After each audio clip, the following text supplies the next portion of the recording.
Okay. Yes, I think so. Excuse me, Linda. Hang on a second. Yes? Is Miranda back yet? No, I'm on the phone with her now. She's giving me instructions on what to tell the journalists that keep calling about Bree and Peterson's divorce. The phone's been ringing all morning non-stop, and I'm going crazy answering questions. The other phone's ringing. I'll be with you in a second, Miranda. Don't hang up. Cunningham Brown Law Practice. This is Linda speaking. Yes, this is Miranda Cunningham's secretary. No, I'm afraid she's out of the office at the moment. Yes. Let me take your number. Bear with me a second. I'm just looking for a pen. All right. 0976 255 787. Sorry, could you repeat that? 0. Yes. Certainly, Mr. O'Connor. I'll have her call you back as soon as she gets back from court. Goodbye. All right, Miranda. Don't worry. I'll pass you back over to Linda. That was O'Connor. He said his client is not at all happy about the divorce settlement, and could you please call him back? I'll get it. Hello, Law Practice Studio. Al's got it. So, what do I tell the press about Breezy Bree's relationship with that football player, Lee Diggs? They've asked me if it's true that Peterson wants a divorce because he found out about Bree and Diggs' affair. Sorry, I didn't catch that. But Breezy Bree, Mrs. Peterson, is not our client. We're looking after her husband's, her ex-husband's, Mr. Peterson's interests. So I'm afraid I can't answer that question. I don't think so. But the problem is, I'm not entitled to disclose that information. Not to worry. Goodbye. Okay. Okay. Oh, no. Miranda, my battery's running out. Can I call you back from the office phone? Great. I'll see you in a minute then. Bye. They're all after some juicy gossip. They've even asked me if Diggs has scored more goals this season thanks to Breezy Bree. What kind of a question is that? How should I know?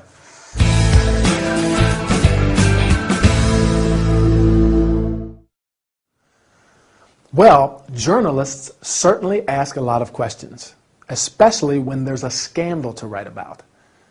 Poor Linda's been answering phone calls all morning from the press, asking for information about a divorce between two famous people, Breezy Bree and Harold Peterson. Al even has to give her a hand because she's on the phone with Miranda and she can't answer all the calls. Now, we're going to have a look at some useful telephone language they both use to ask the caller on the other end of the phone to wait, repeat, or clarify something. Do you remember how Linda asks Miranda to wait? She says, "Hang on a second." Hang on a second, well, that's quite informal. If we want to say it more politely, we can say, "Please hold on a second," or "One moment, please." Maybe you have something to do that could take more than a few seconds. In that case, you can ask, "Are you okay to wait a couple of minutes, or do you want me to call you back?" When Linda has to answer the other phone and she wants Miranda to wait, she says, "The other phone's ringing. I'll be with you in a second. Don't hang up." Don't hang up. That means don't put the phone down. Sometimes when we're on the phone, we have to write down a number or look for something. So we have to ask our caller to wait, and we want to let the caller know what is happening. Like Linda says, "Bear with me a second. I'm looking for a pen." Or, for example, if we have to open a document, we can say, "Just a second, I'm opening the document now." How about if we didn't understand something our caller said? We ask for repetition. "Sorry, could you repeat that, please?" Or, "Sorry, I didn't catch that." "Would you mind repeating that? I didn't catch what you said." If there's a bad telephone signal or the caller speaks too quietly, we can just say, "Can you speak louder, please? I can't hear you." Well, that's all for now. See you again soon.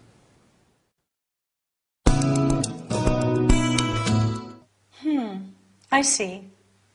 Don't worry about next month's hearing. Everything is okay.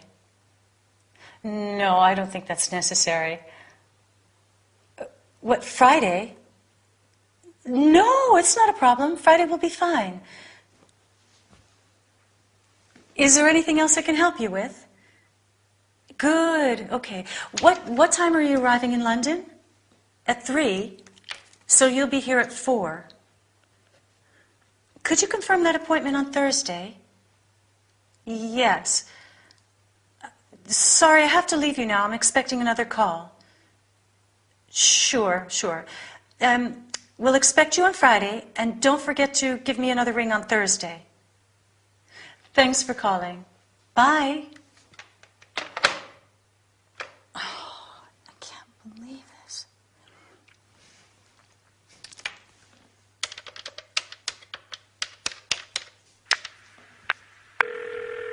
Because... Oh, I'm sorry. I didn't switch off my mobile. Hello? Linda? Oh, Linda, there you are. Yes, I am here. I'm so glad to talk to you. So am I. Are you busy? Am I disturbing you? No, not at all. I'm having a drink with a friend. What's the matter? Mrs. Adams called just a few minutes ago. The woman who owns the hotel in Cowes. Anyway, it's a miss, not a Mrs. What does she want? She said she'll be here on Friday. Okay, on Friday. You don't realize how big a problem we have. You must come here immediately. I'll see what I can do. Bye. Bye?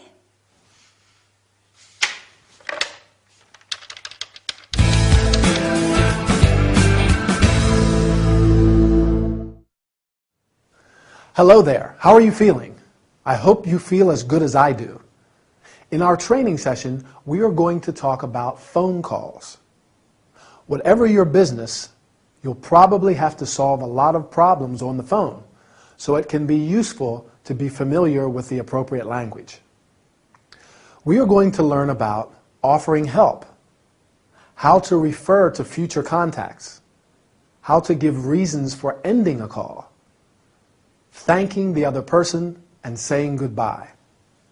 As you have seen and heard, Miranda has received a phone call from Miss Adams, the owner of a hotel in Cowes. Miss Adams wants to go to London to discuss some legal matters. Miranda is not very happy at the prospect. However, they arrange a meeting on, do you remember? Right, on Friday. After that, Miranda asks, "Is there anything else I can help you with?" You can also say, "Is there anything else I can do for you?" Or, "Do you need anything else?" Once the appointment has been fixed, Miranda asks, "Could you confirm the appointment on Thursday?" You may have to end the call because you are busy or expecting another call. Miranda says, "I am sorry, but I have to leave you now. I am expecting another call." Before ending the call, she reminds Miss Adams to confirm the appointment. "Don't forget to give me a ring on Thursday." At the end of the call, she confirms the date. "We'll expect you on Friday." You can also say, "I'll see you on Friday," and "I look forward to seeing you on Friday." Finally, before saying goodbye, she thanks the other person. "Thanks for calling." Can you think of other ways to thank someone on the phone? I'll help you. "Thanks for your time," and "Nice speaking to you." So, nice speaking to you. See you next time for another workout. Hello, you're tuned in to City Live FM, and I'm Emma. It's time to read your letters. I received a lot of letters this week from listeners who seem, I'm sorry, is my necklace making too much noise? Do I have to take it off? No. What was I saying? The letters. Okay, I'm ready. I received a lot of letters and, well, you all seem very depressed. What's happening, people? I'm going to start with a letter from Felicity. Hi, Felicity, if you're listening. Dear Emma, she writes, they say you shouldn't judge a book by its cover. In other words, you shouldn't judge a person by the clothes they wear. But don't a person's clothes tell us a lot about their personality and their intentions? Just think how much work goes into choosing the costume for a character in a film because it reveals a lot about who they are. What about in real life? How much can you really judge a person by the clothes they wear? Well, you're right, Felicity. Costume is very important in film and theater. But in real life, I don't think so much thought goes into choosing what clothes we wear.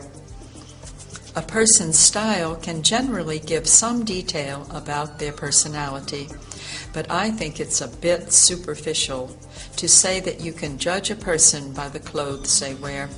Don't you? Often, people use clothes as a way to conceal their true selves, like a sort of mask. A lot of people can't afford to buy the clothes they like, or simply don't have the same taste as you, so what they wear doesn't really tell us much about their personality.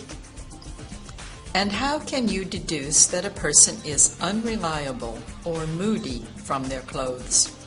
There are many personality traits that aren't deducible just by looking at a person's clothes. Body language can probably reveal more than clothes in some cases. Let's see now, is that everything?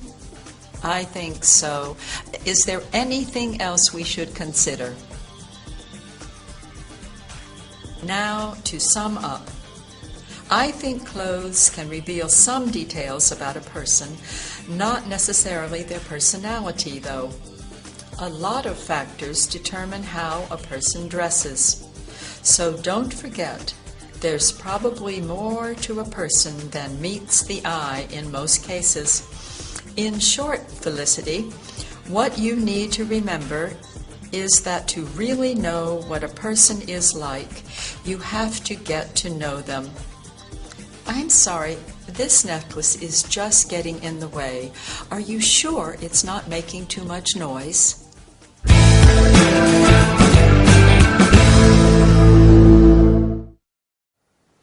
Hi, and welcome back. Do you know that saying, you can't judge a book by its cover? In other words, you shouldn't judge people by their appearance. Do you agree? Felicity seems to think a person's clothes, therefore their appearance, do tell you what a person is like. But our agony Aunt Emma gives her a few things to think about, and then she sums up her thoughts on the matter. What we're going to look at are the different expressions Emma uses to ask if everything is being considered, and to sum up her ideas at the end.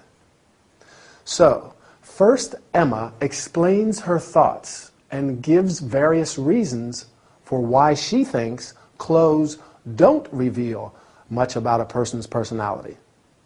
Then she asks, is that everything?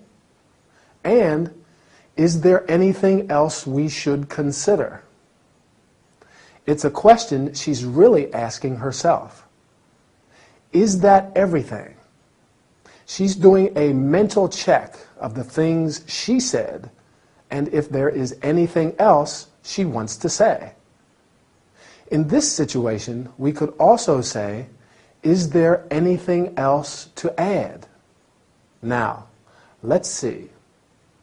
Is there anything else to add? Oh yes, summing up your ideas. Emma used a few expressions to conclude what she was saying. The first one was, now to sum up.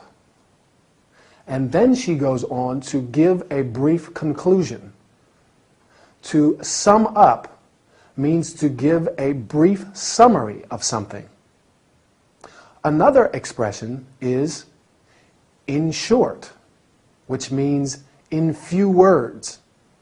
In short, what you need to remember is that, or so.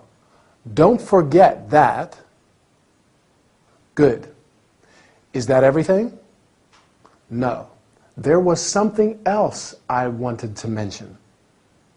Remember, Emma says there are some personality traits that you can't deduce by looking at a person's clothes.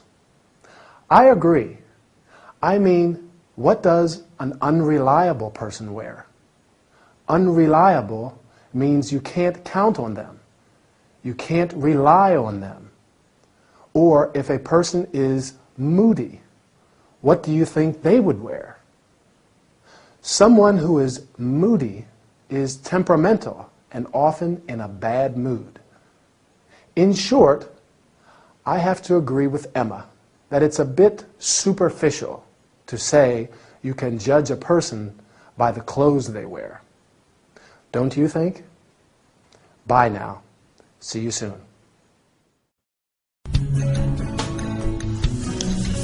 Where is that letter?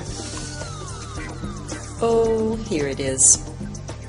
Okay, I'm ready. Hello.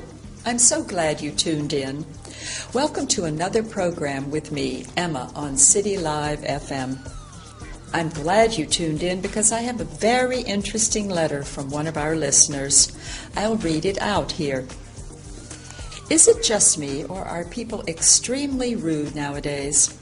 Yesterday, a colleague spilled an entire cup of coffee on my new suit and did not even say, "I'm sorry."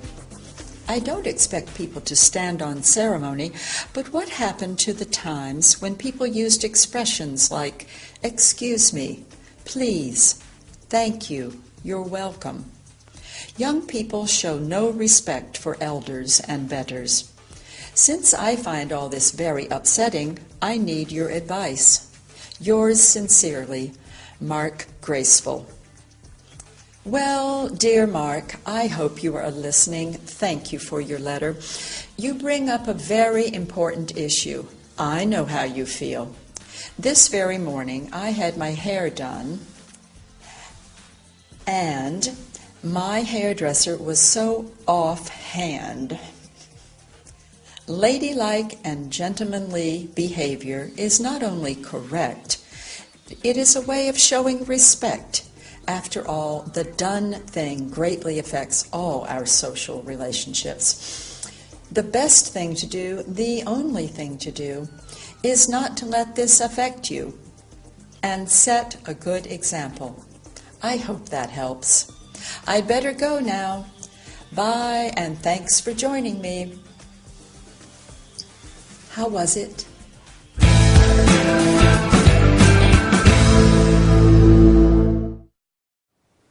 Hi and welcome. Are you okay? You've got troubles. Don't worry, as today you met Agony Aunt Emma, who can solve all of your problems, or almost all of them. Today we are going to learn about terms and expressions related to behavior, manners, and body language. Emma received a letter from a listener who complains about widespread bad manners. He says that people are extremely rude. Rude means not polite, offensive. Anyway, he does not expect people to stand on ceremony. To stand on ceremony means to behave in a formal way. The listener regrets the fact that expressions like excuse me, please, thank you, you're welcome are no longer used, and that young people show no respect for elders and betters. Elders are older people, especially those with social standing, and betters are people of a higher rank or social position than you.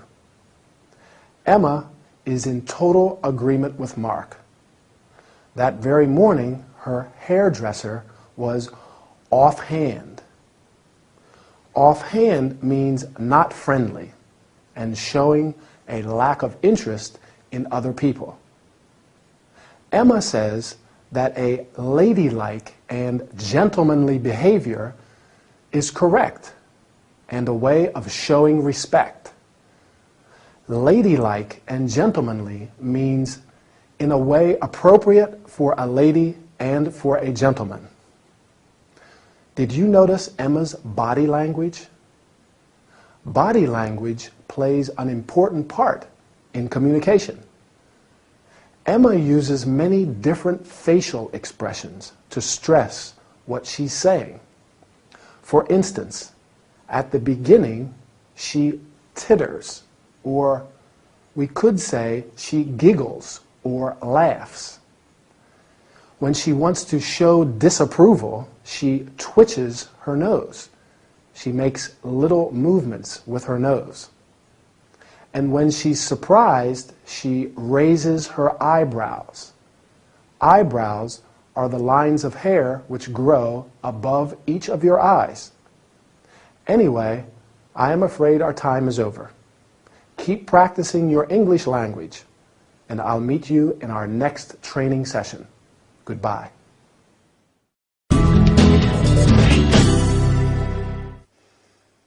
Oh, come on, Lucy. There has to be something you'd like to do. Nope. I'm bored and I'm not interested in doing anything. Why don't we hire a rowing boat and go for a row on the river? No way. Don't you remember when that duck attacked me? I'm not that interested in rowing. I always end up getting wet or falling in the river. It's such a beautiful day out. We should make the most of the sunshine while it lasts. Let's go to the swimming pool for a swim. We may even be able to sunbathe if the sun stays out. Terrific. I get to see you in one of your crazy bathing suits. No offense, Em, but no thanks.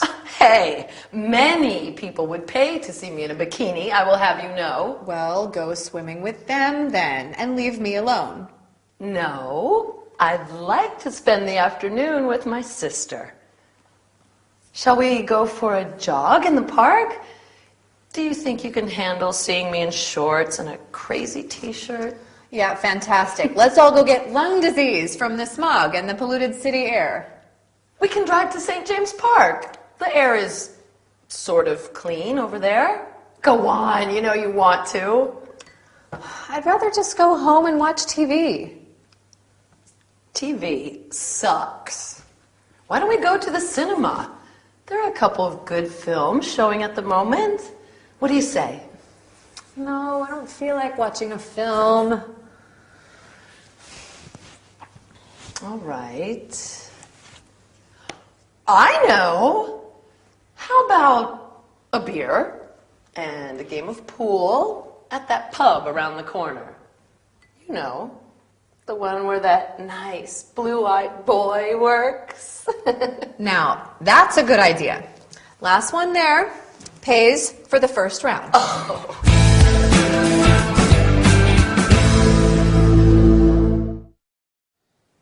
Hi there.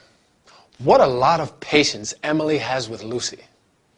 She's there making lots of suggestions, trying to cheer her up, and proposing an activity they can do together. And all she can do is find excuses and complain.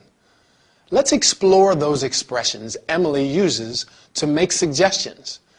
And we'll take a look at how Lucy refuses and then finally accepts her proposals too. First, she says, "Why don't we hire a rowing boat? Why don't we?" I could say, "Why don't we go for a coffee?" Or, "Why don't we go to the cinema?" That's another one of Emily's suggestions. But Lucy says, "No way" to the idea of the rowing boat. She's really against that idea. She isn't keen on being attacked by another duck, I think. And she doesn't feel like going to the cinema. To feel like doing something means you'd like to do it. I'd like to go for a walk in the park. I feel like going for a walk in the park. I don't feel like watching TV. Lucy doesn't feel like going to the cinema. She doesn't feel like doing anything, it seems. Emily makes a few more suggestions. Let's go to the swimming pool. Let's go. Let's is a good one. Let's watch a film. Let's have a drink. Terrific. That means you like the idea.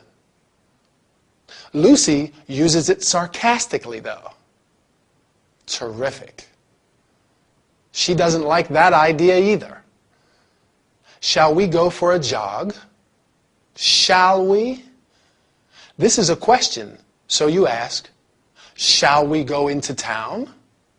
Shall we go to the park? It's a beautiful day. And the suggestion Lucy liked the most? How about a beer? How about a cup of coffee? If we want to suggest an activity, we say, how about going to the pub? How about playing a game of pool? Remember Lucy's reply? Now that's a good idea. Let's have a look at some replies.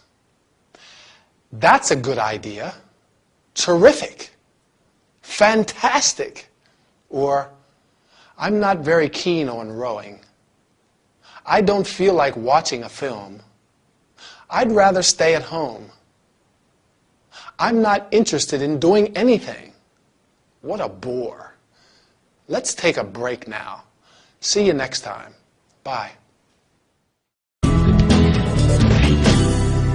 So I am in need of a vacation. Some time ago, I reserved a place on your tour, Wonderful Australia. Sure, great choice. You will enjoy some of Australia's most cherished sites. It seems interesting. This tour will take you to visit stunning deserts, so red you will wonder if the color is real. Mile upon mile of awe-inspiring deserted beach. Wow! Lush rainforest, the Great Barrier Reef, and some of the most cosmopolitan cities. I am seeking something out of the ordinary. Then you can go on a trip to the outback. What a marvelous idea! Australia is the land of the great outdoors. You can even wander off the beaten track. You'll see some unspoiled, unexplored areas of this amazing continent. You said a visit to Australia's major cities is also included? Yes, you can go sightseeing in Melbourne, Adelaide, and Sydney. I hope I can do some shopping too. Sure. So, when would you like to travel? In May or in August? I would like to go in August. Okay, let me check. Yes. You can confirm your reservation right now if you wish. Sure, I can't wait to go. I'm sure you'll experience an unforgettable journey.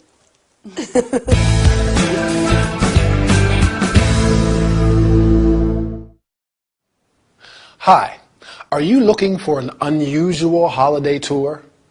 Do you like adventure, wild nature, and unforgettable places? Fine. You are in the right place at the right time, as today we are going to talk about it. We are going to learn about terms and verbs related to traveling, how to describe places. Emily is in need of a vacation, and some time ago she reserved a tour. The travel agent says, "You will enjoy some of Australia's most cherished sights." Sights are places of interest, especially to visitors. In Australia, Emily can visit stunning deserts and miles of awe-inspiring deserted beach. You say awe-inspiring when you feel admiration for something. Stunning means extremely impressive or attractive. There are many adjectives that you can use to describe beautiful places, such as unique, unforgettable, amazing, magnificent. As Emily is seeking something out of the ordinary, that means she's looking for something unusual, different. She will be able to go on a trip, a short journey, to the outback. The outback is the heart of Australia. There is also the opportunity to wander off the beaten track. Off the beaten track means in a place where few people go, far from the main roads and towns. There she can enjoy the unspoiled, unexplored areas of this amazing continent. Unspoiled or unspoilt means uncontaminated, not damaged by progress. Finally, she can also go sightseeing in Australia's major cities. Can you guess what sightseeing means? Right, it's visiting interesting places. You can go or do sightseeing. I'm afraid I got a bit carried away. I have to go now. See you soon for another English workout. Bye.